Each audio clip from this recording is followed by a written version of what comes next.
Last time on the ramblings of a fangirl.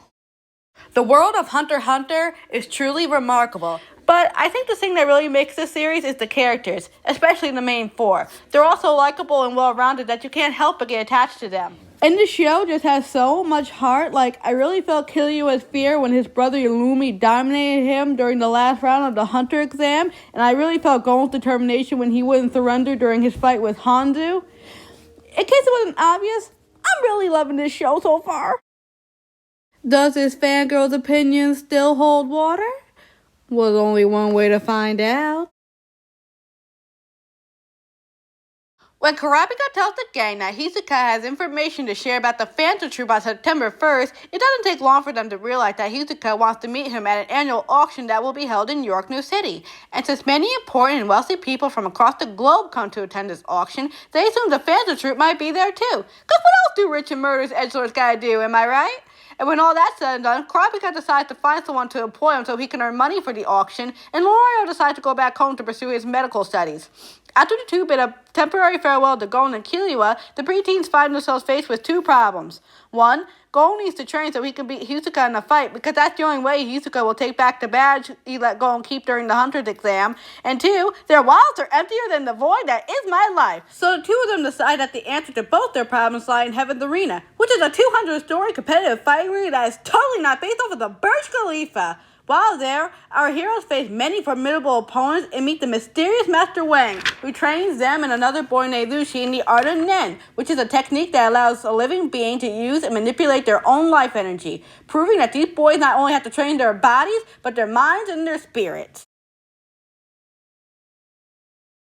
I didn't think I could love the show any more than I did, but damn was I wrong. The animation was already solid, but when you compare the first episode of this season to the first episode of last season, it's like, damn, boy. I guess Killua and Gon aren't the only ones leveling up here, huh? And since the point of Heaven's Arena was to literally fight your way to the top, it gave Gon and Killua a goal, and therefore made me more invested into the story of this arc.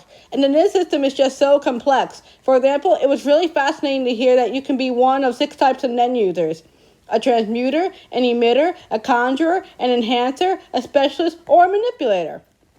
Not only that, each of these Nen types have their own specific tactics and abilities that you can eventually use to create your own style. But the thing I find most interesting about the Nen system is that you can still learn a certain percentage of tactics from other Nen types that are compatible with your own, which I think will lead to a whole realm of possibility that we see Killua, Gon, Kurapika, and eventually Leorio progress in this art and develop their own Nen styles. Not only did the Nen system add a spiritual depth to the whole combat aspect of this show, but it was just fucking awesome to see all the Nen users use their abilities, analyze their opponent's abilities, and try using that information to their advantage. Speaking of the fights, the best ones were the ones that involved Hisoka. Not only was he an absolute beast in the arena, but this man really knows how to use his knowledge of Nen to psych out his opponents. And it was a treat to watch him use his bungee gum ability as he engaged in family-friendly dialogue.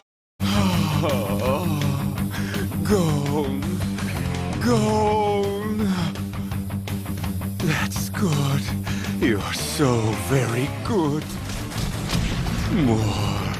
More.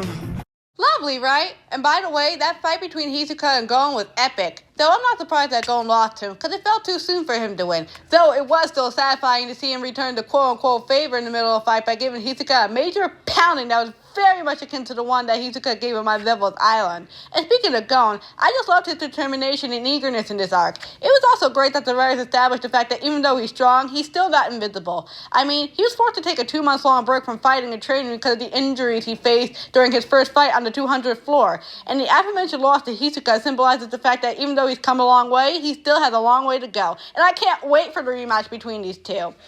And since I'm on the topic of characters, Master Wang and Zushi are definitely enjoyable. Master Wang had this dark, mysterious, calm, composed demeanor that I loved, but was still filled with so much wisdom and compassion. And Zushi was just a whole mood with the way he worked so hard, but felt insecure while training next to Gon and Killua, who are natural prodigies. But I think the real MVP of this arc was none other than Killua. After all, he's probably the only little boy I know who could endure 1 million volts of electricity. I mean, I know we saw a little bit of how brutal his family is last season, but but when we see stuff like his tolerance to electricity and poison, it paints an even bigger picture of the cruel and unusual training this kid had to endure. And I respect that he's trying to turn his life around, even though he tries so hard to fight that natural killer instinct inside him.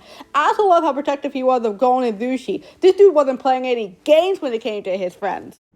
You move, you die. You use Nen and you die. Make a sound and you die. If you understand, close your eyes.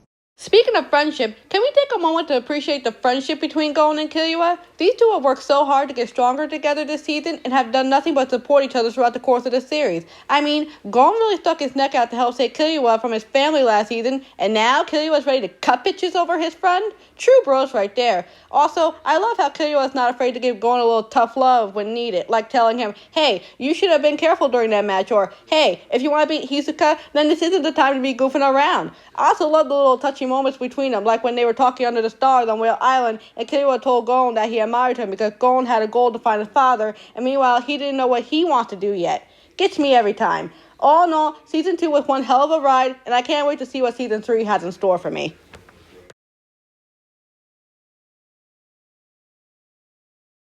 Now, I'm sure you remember me saying in my last video that I thought there might have been something darker behind the history of Gon's father. I mean, things seemed super sketchy when they couldn't find any information about him online, and things seemed even sketchier when he used his Nen to erase the tape that Gon and Killua were listening to. This guy definitely has something to hide.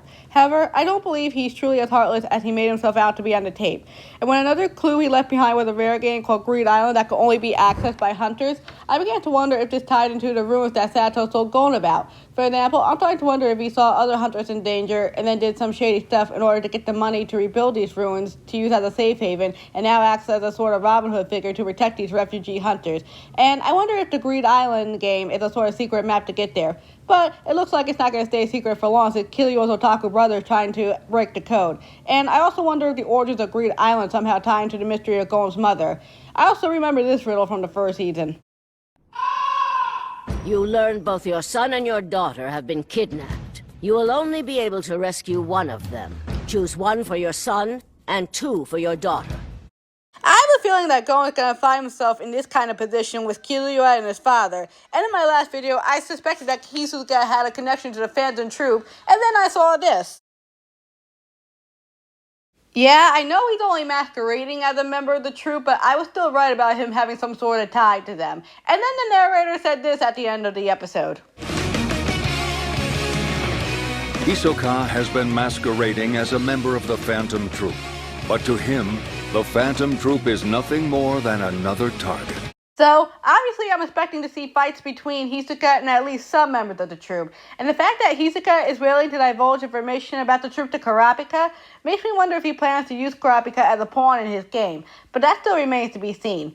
And for those of you who don't know, I made a quick video last week where I made a few predictions after watching the third episode of Season 2. And one of those predictions was that Mr. Netero was one of Heaven Arena's floor master. And I'm still holding out for that. After all, they did say that he is the Grandmaster of Shingen Ryu, and they say that floor masters can teach, lecture, and open their own dojos. And since the receptions at the 200th floor mentioned floor masters in Olympia, I have a feeling that these concepts are going to be explored further down the line. After all, Togashi doesn't strike me as the type of writer who would mention something unless it was important. And I'm still picking on that rematch between Mr. Netero, Gon, and Killua. But if you watch that same video, you'll also know that I predicted that Gon and Killua would fight each other at Heaven's Arena, but unfortunately that didn't happen. But hey, I never claimed to be psychic. And that's a wrap, folks. Thank you so much for watching, and please like and share this video if you enjoyed it, and subscribe for more videos. And comment below what type of Nen user you would be. Hopefully I'll be able to have part 3 out sometime next week, but until then, Kiki out.